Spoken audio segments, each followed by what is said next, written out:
We live our lives on this thin crust, this surface world of light and air. But right beneath our feet, there's this whole other realm, a place of darkness, of memory, and of absolutely immense time. It's the Underland, and really, for as long as we've been human, we've been drawn down into its depths. So today, let's go on that journey together. So let's start our journey about 6,000 years ago with this incredibly tender and ancient act. I mean, think about it. This isn't just someone getting rid of a body. It's a careful, deliberate placement. From our very earliest moments, the Underland has been the place we put things and people for a reason. It's a place for safekeeping, for reverence, and for memory. And that really brings us to the big question that's going to guide us through all of this. From a lover's ashes in an urn to a kid's time capsule, all the way to the deadliest poisons we've ever created. We send them all down into the earth. Why? What is it about the world below that calls to us? It seems to be where we keep everything, our secrets, our grief, our treasures, and yeah, even our shame. Now, to really get a handle on the Underland, you have to understand its clock, which isn't our time, it's deep time. We're talking about the timescale of geology itself, where rock has tides and mountains literally ebb and flow. It's a perspective that just completely humbles our brief little lifespans and forces us to think in millennia, not moments. This is the clock that's always ticking down there in the darkness. Okay, so what's the first big reason we're drawn down there? Well, for most of human history, the Underland has been, first and foremost, the realm of the dead. It's our oldest archive, a vast library of bone and memory. And, there's actually a word for this kind of journey: catabasis. It's one of our oldest story patterns, seriously. A hero descends into darkness, confronts death, and hopes to return to the light, maybe with a lost loved one or with some kind of forbidden knowledge. It's a journey of immense risk, but also of profound meaning. And just look at how this ancient myth refuses to die. I mean, this timeline stretches from the very first piece of literature we have, the Epic of Gilgamesh, all the way through classical myth, and right up to a news event that totally gripped the entire world. The rescue of those boys from that cave in Thailand, that was a modern catabasis. It's a powerful reminder of how deeply this pattern is just woven into our DNA. And this isn't just myth, right? This is real.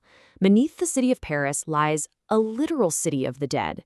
When the city's cemeteries started to overflow, the bones of millions of people were moved into these old limestone quarries. And they weren't just dumped, they were arranged carefully into this haunting, orderly empire of death. It is an absolutely stunning, real-world monument to our relationship with the world below. But the Underland isn't just a place of myth and memory. It's a brutal, physical reality. It's still a frontier, a place that tests the absolute limits of human endurance and our thirst for knowledge. And, as we're about to see, the price of entry can be incredibly, incredibly high. Back in 1959, a young philosophy student named Neil Moss went down into a cave system in England. It would end up becoming the most notorious incident in British caving history. He was 1,000 feet deep exploring a brand new passage. And then it happened. The ultimate fear of the Underland became his reality. He tried to squeeze through this tight vertical shaft, a crack in the rock basically no wider than a letterbox, and he got wedged. Every tiny movement just made him slip deeper. He was trapped. A massive rescue operation was launched, but the physics of the situation, they were just brutal. Carbon dioxide is heavier than oxygen, so it began to fill the narrow shaft from the bottom up. Neil Moss was slowly being poisoned by the very air he was breathing out. He died there, in the dark, a really stark reminder that the Underland does not give up its secrets easily. But that risk, it doesn't stop us, right? The allure of the deep is still there. For centuries, we went down there for tangible riches, coal, crystals, lead. But today, we descend for something way more elusive. Deep inside an English salt mine, shielded by thousands of feet of rock, scientists are hunting for dark matter, the invisible scaffolding of the entire universe. So how on earth do you even look for something that's invisible? Well, a physicist at the lab explained the challenge with this fantastic analogy. They aren't actually looking for dark matter itself. They're looking for the faintest, tiniest whisper of its effect on normal matter. Kind of like trying to figure out the path of an invisible cue ball just by watching where the red balls go. It's an almost impossible task, one that's only possible in the absolute, total quiet of the deep earth. All right, so far we've seen the Underland as this place of the dead, of danger, and of deep physics. But what if I told you that in a lot of places, it's actually more alive than the world on the surface? That it is in fact a bustling, hidden metropolis?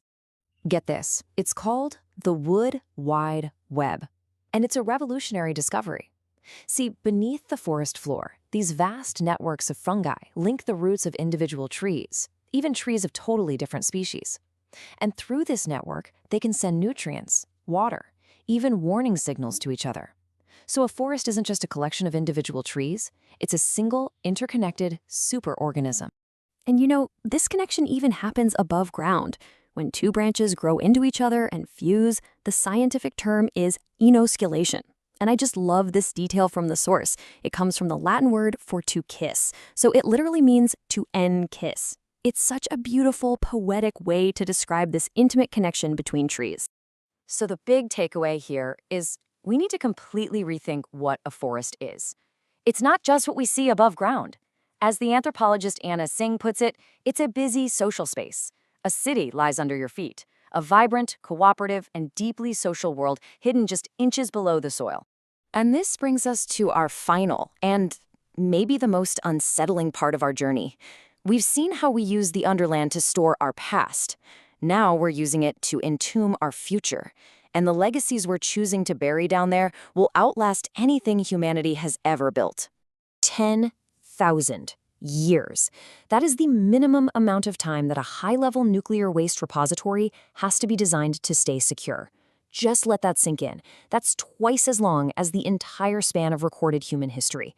The pyramids will be dust, every language we speak now will be completely forgotten, and we are trying to leave a message for a future that we cannot possibly imagine. So how in the world do you do it? How do you say, danger, do not dig here, across 100 centuries? Well, the proposals sound like something straight out of a sci-fi novel. Build landscapes that feel inherently menacing. Carve warnings in every known language. But knowing that languages die, you also have to create myths, folk songs, and even a dedicated atomic priesthood whose only job for millennia is to retell the story of the poison buried here. We are literally trying to create a mythology for our own toxic waste. But here's the final incredible twist. Even as we try to bury our future, our past is refusing to stay buried. All over the world, as glaciers and permafrost melt, the things we thought were entombed forever are coming back.